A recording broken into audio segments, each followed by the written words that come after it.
सबसे पहले आपसे शुरू करते हैं जी, क्योंकि 3 लड़कियां हैं और 2 लड़के हैं, आपको भी लड़कों में शुमार करेंगे हम। और माशाल्लाह बड़े जबरदस्त लग रहे हैं। क्यों मतलब कि मैं 4 लड़कियां हैं, किसको अच्छा सॉरी 4 हो तुम, एंकर के साथ लड़की भी, एंकर के साथ लड़की भी हो, 4 लड़कियां, सॉरी मेरी काउंटिंग में जरा मिस। मुझे तो इस बात की खुशी है कि आपने मुझे लड़का कह दिया। जी जी बट साहब ईद का दिन है और माशाल्लाह आप लग भी बहुत अच्छे रहे हैं बट साहब सबसे पहले तो ये बताएं लेकिन इस बात का दुख भी है कि आपने अपने आप को भी लड़का कह दिया।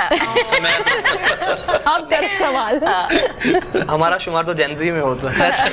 बट साहब माशाल्लाह पूरी दुनिया घूमते हैं, उसके अलावा काम भी साथ कॉलम्स भी लिखते रहते हैं, फिर आपके सहाफती तज्जिए सियासी तबसरे भी होते हैं, कैसे मैनेज करते हैं? और आज खास तौर पे ईद का दिन है, किस तरह ईद मनाते हैं?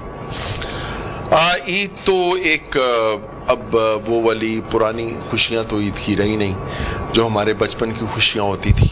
तब लोग रिश्ते लोग एक दूसरे से जुड़े हुए होते थे और बड़ी खालस मोहब्बत होती थी एक दूसरे से।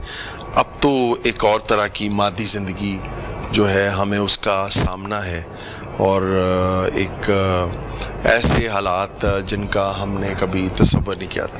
मशीनी लिहाज से तो हमने बहुत तरक्की की होगी, शायद दुनिया के मुकाबले की तरक्की तो नहीं की होगी, लेकिन कुछ ना कुछ हमने भी किया।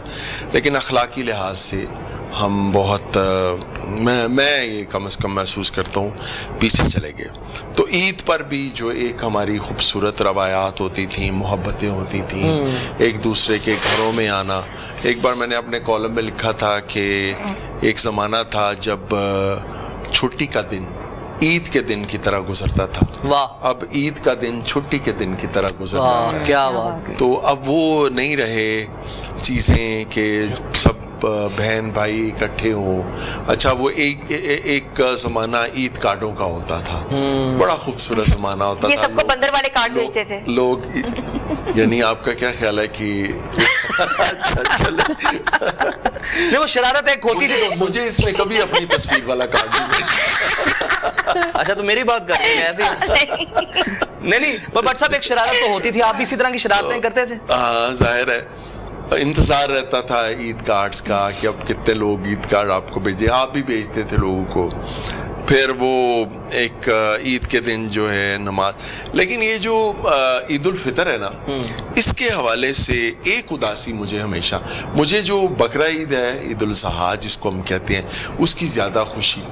और जो ईद उल फितर है उसका मुझे एक इस तरह से उदासी उसकी रहती है कि आपने एक बहुत खूबसूरत वक्त अपने रमज़ान के साथ गुजारा होता है। तो वो जब एक खूबसूरत टाइम रोज़ों का जब बीत रहा होता है, ये जो गुज़र रहा होता है, तो उसके बाद फिर फ़ौरन ईद आ जाती है, तो खुशी तो होती है ज़ाहिर है, मजहबी हवाले से भी दीनी हवाले से भी ईद का त्यौहार एक बहुत खुशी का। लेकिन मेरे लिए ज़ाती तौर पे ना मुझे कुछ उदासी सी रहती है ईद उल फितर पे कि एक रमज़ान के साथ हमने पूरा वक्त गुजारा, इबादत और पूरी एक चीज़ें और सिलसिले जो उससे जुड़े हुए होते थे। तो वो अब ईद जब आती है तो फिर रमज़ान की जुदाई का जो एहसास है वो गालिब रहता है, कम से कम मेरे पे गालिब रहता है। कोई सही है। अच्छा इशाल की तरफ मैं रुख करूंगी। इशाल, आपको खाने पीने का बहुत शौक है, अभी ब्रेक पे आने से पहले भी ये आपके खानों की दास्तानें बता रहे थे, आपने कहाँ ठेलों में कहाँ जगह जगह खाया हुआ है। तो ईद वाले दिन कुछ बनाती भी है? बिल्कुल बनाती हूँ, मुझे कुकिंग का बड़ा शौक है। वैसे भी जो ईद का त्यौहार होता है उसमें मीठा ना बने तो ऐसा मुकम्मल नहीं होती ईद है। तो मैं खानसामा के साथ खुद खड़ी होती हूँ, स्पेशली मैं खुद खाना कुछ ना कुछ बनाती हूँ और मेरे बच्चों को, मेरे हस्बैंड को मेरे हाथ का बना हुआ खाना ज्यादा पसंद है। सबसे अच्छी क्या चीज बना लेती हैं? यार वैसे तो पागल बहुत अच्छा बनाते हैं, नो डाउट, लेकिन इसके साथ में पाए बहुत अच्छे बनाती हूँ। मैं बिरयानी बहुत अच्छी बनाती हूँ, कराची हैदराबादी बिरयानी, लाहौरी बिरयानी, और इसके साथ मैं बारबेक्यू बहुत अच्छा करती हूँ। कश्मीरी घरानों की सौगात होती है, कुछ चीजें बहुत फेमस है, जैसे हरीसा बहुत फेमस होता है, पाए बहुत फेमस होते हैं, और उसके बाद एक दाल चावल को एक स्पेशल वर्ड कहते हैं, दाल चावल, बिल्कुल वो भी बहुत फेमस होती है। पालक और बिरयानी वो भी बहुत फेमस होती है। बिल्कुल, तो वो सारे खाने मैं घर पे बना लेती हूँ, मैं घर पे बना लेती हूँ। हरीसा भी बना लेती हूँ, हलीम बना लेती हूँ, निहारी बना लेती हूँ, मतलब मैं देग भी घर में बना लेती हूँ। मैंने लास्ट मुहर्रम पे देखी, घर पे बनाई थी। इतनी सुगर एंकर हमारी, ऐसे लोग कह रहे होंगे इशारे को तो हम अच्छा, बार ये सवाल मुझसे नहीं पूछना। अच्छा वैसे एक बात है, मैं नीलम की तरफ आऊंगा, लेकिन आपको देख के लगता है आपको बनाने का नहीं खाने का माशाल्लाह बहुत शौक है, और मैं तो विटनेस भी हूँ आपका माशाल्लाह, बड़ी खुश खुराक है और बट भी हैं ऊपर से आप। अल्हम्दुलिल्लाह खाते पीते घर से हूँ और मैं वो रिवायत बरकरार रखना चाहती हूँ, लेकिन मैं पकाने की भी उतनी ही शौकीन हूँ और माहिर भी हूँ अल्हम्दुलिल्लाह। ठीक है, अल्लाह ताला आपको नजरे बद से बचाए, उसी तरह खाती रहे हमारा के। बट सब आपको माशाल्लाह खुश खुराक तो हैं, हमने खाते देखकर कोई ऐसा दिन नहीं पूरे रमजान में देखा जब आपकी इफ्तारियां घर में हो रही है, मतलब आप खुद मेजबानी भी करते हैं, फिर उसके बाद मेहमान भी बहुत बनते हैं, तो आप खुद भी कोई किचन में जाते हैं, शौक है किचन में जाने का, या बस माशाल्लाह मेहमान नवाजी में टाइम? चाय शाय बना लेते हैं बस। अच्छा जी, और वो भी अपने लिए। अच्छा भट्ट साहब, आप भट्ट साहब हैं और भट्ट साहब तो बहुत खाने पकाते हैं, उनको तो बड़ा शौक नहीं, होता है। खाने हमारे घर में बहुत पकते हैं, पर आप खुद नहीं बनाते? हमारी ख्वातीन बहुत खाना बनाती हाँ। हैं और अच्छे खाने बनाती हैं, आपको पता है बट फैमिली के हाँ, खाने। बिल्कुल। लेकिन खुद मुझे कोई शौक नहीं है। शौक नहीं है खाने वाने बनाने। तबसरा करते हैं खानों पे? चाहे हाँ बिल्कुल, खाना अच्छा हो तो उसकी तारीफ करते हैं, बल्कि बेगम साहिबा को इनाम भी देते हैं, वाह। बहुत अच्छा खाना बनाया। और अच्छा खाना ना बना हो तो वो भी इज़हार कर देते हैं कि आज नहीं कर पाती नमक ज्यादा है। एक चीज मैंने बड़ी नोट की है, आपकी प्रोफाइल चूंकि वो आप एडेड है मेरे साथ फेसबुक पे, तो इनकी गोरियां बहुत आती हैं इनके घर। गोरियां बहुत आती हैं, ग्लोबल फ्रेंड्स बट साहब तो माशाल्लाह फैन है, ग्लोबल फैन फॉलोइंग है। बट सब क्या वजह है इसकी? नहीं, मैं खुद भी गोरा हूँ। नहीं वो आप तो गोरियां बहुत आती हैं मेरे पास। गोरे तो हम भी हैं, हमारे पास काले भी नहीं। ट्रैवलिंग बहुत है तो वहाँ पे बाहर दूसरे मुल्कों में बहुत सारे दोस्त हैं, तो वो जब पाकिस्तान में आए होते हैं तो हम कोशिश करते हैं, ख़ास तौर पे मेरी फैमिली की बड़ी ख्वाहिश होती है, वो कहते हैं कि जब आप बाहर जाते हैं तो ये लोग आपकी इतनी रिस्पेक्ट करते हैं, इज़्ज़त करते हैं, इतनी मेज़बानी करते हैं, तो फिर जब वो पाकिस्तान आते हैं तो हम लोग भी कोशिश करते हैं उनकी बराबरी की। तो मेहमान नवाजी नहीं कर सकते, वो ज़्यादा करते हैं, लेकिन कोशिश करते हैं कि थोड़ा बहुत दाल दल। बट साहब आपके पास बड़े मज़े मज़े के यादगार वाक़यात हैं और हम आपसे वो चुटकुले सुनते भी रहते हैं, लेकिन अभी मेरे ख्याल से ब्रेक लेंगे, ब्रेक के बाद व्यूअर्स हम आएंगे तो भट्ट साहब से सुनेंगे बड़े मज़े मज़े के वाक़यात, और बाकी मेहमान भी हमारे साथ मौजूद हैं। एक ब्रेक के बाद आपसे मिलते हैं। Stay tune with us. हमारा न्यू लाउंज आप देख सकते हैं, कितने खूबसूरत सितारे आज हमारे साथ मौजूद हैं, मीडिया के सुपरस्टार्स हैं, और आपने तो हमेशा से इनकी वीडियोस के नीचे बड़े बड़े कमेंट्स किए हैं। हमने सोचा कि आज आपकी लाइव इंटरेक्शन कराएं, तो मैं रुख करूंगी तौफीक भट्ट साहब को। तौफीक भट्ट साहब, ऐसा कोई वाकया, वैसे तो इकरा ने बता दिया गोरियां बहुत आती हैं आपके घर पे और उसके बाद आपकी हॉस्पिटैलिटी बहुत ज्यादा है, लेकिन ऐसा कोई इंसिडेंट जो आपको याद हो और मेमोरेबल वाकया, कोई खुशगवार वाकया किसी पॉलिटिशियन के साथ हो, कोई वैसे आपके साथ? माशाल्लाह पॉलिटिशियन के साथ आपके बहुत वाकयात हैं।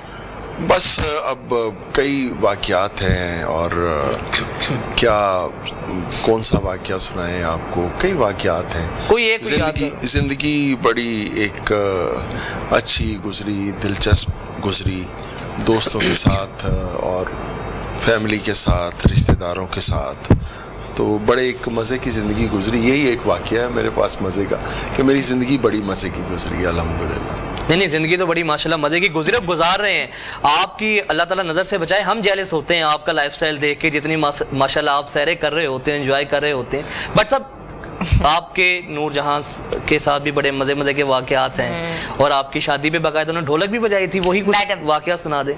बस वो उन्हें 94 में हम इनवाइट करने के लिए गए थे, मैं ख्वाजा परवेज़ साहब, दिलदार परवेज़ भट्टी साहब, ए नैयर साहब, अताउल्लाह ईसा खिलवी साहब, हम सब, सुरैया खानम साहब, तो हम सब के उन पे प्रेशर डालें जाके कि वो शादी पे आ जाए। तो एक दिन के लिए वो आई थी, वो हमारे घर हबीबुल्ला रोड तेल मेहंदी का फंक्शन था हमारा, तो उन्होंने बाकी 2 दिन कराची जाना था, एक दिन के लिए वो आई, लेकिन उन्होंने शर्त ये रखी थी कि मुझे आप वहाँ पे गाने के लिए नहीं कहेंगे। लेकिन जब वो वहाँ पे आई तो ज़ाहिर है ढोलक बज रही थी, तेल मेहंदी का फंक्शन था, तो उन्हें, मेरा ख्याल है कि अनायत हुसैन भट्टी साहब ने कहा, अच्छा। वो खुद भी बहुत अच्छे गुलकार थे, तो उन्होंने कहा मैडम जी आप हमें इस मौके पे गाना। उन्होंने कहा नहीं, पहले इन्होंने मेरे से वादा किया था तो मैं वैसे आ गई हूँ, तो मैं गाना मैंने नहीं सुनाना, लेकिन जब सब ने इसरार किया तो फिर उन्होंने गाना भी सुना दिया था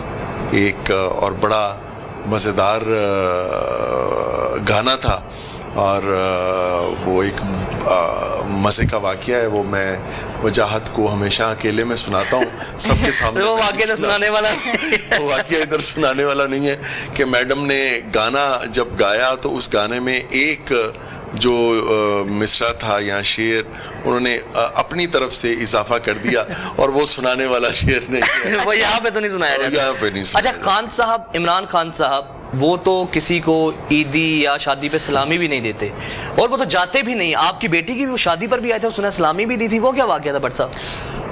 ہاں انہوں نے بڑی مہربانی کی. نہ صرف یہ کہ میری بیٹی کی شادی پہ آئے بلکہ 2011 میں میری والدہ کی ڈیتھ ہوئی تو وہ اسی روز افسوس کے لیے آئے. 2016 میں میرے والد صاحب کی ڈیتھ پہ آئے. ادروائز بھی وہ کئی دفعہ ہمارے گھر پہ آئے اور بیٹی کی شادی پہ آئے اور بیٹی کو انہوں نے سلامی بھی دی، بلکہ بیٹی کو یہ بات بڑے زور دے کے کہی کہ میں تو تمہارا باپ، آپ کے ابو ہمیشہ یہاں کالموں میں لکھتے ہیں کہ میں کسی کو چائے کی پیالی نہیں پلاتا، تو تمہیں میں 1 لاکھ روپیہ اسلامی دے رہا ہوں. تو وہ بیٹی نے کہا ابو جی یہ اسلامی جو ہے نا آپ شوکت خانم میں جمع کروا دیں. خان صاحب نے بڑا کہا ہے کہ 1 لاکھ روپیہ. تو وہ پھر ہم نے 1 لاکھ روپیہ ان کا جو ہے وہ شوکت خانم جمع کروا دیا تھا. لیکن بعد میں پتہ چلا کہ وہ اسلامی خان صاحب نے نہیں، وہ لفافہ ان کی جیب میں کسی اور نے ڈالا تھا. وہ سمجھ آ گئی ہے آپ نے شادی وہ ہمیں سمجھ آ گئی. تو اسلامی بھی دینی ہے جا کے. واہ واہ.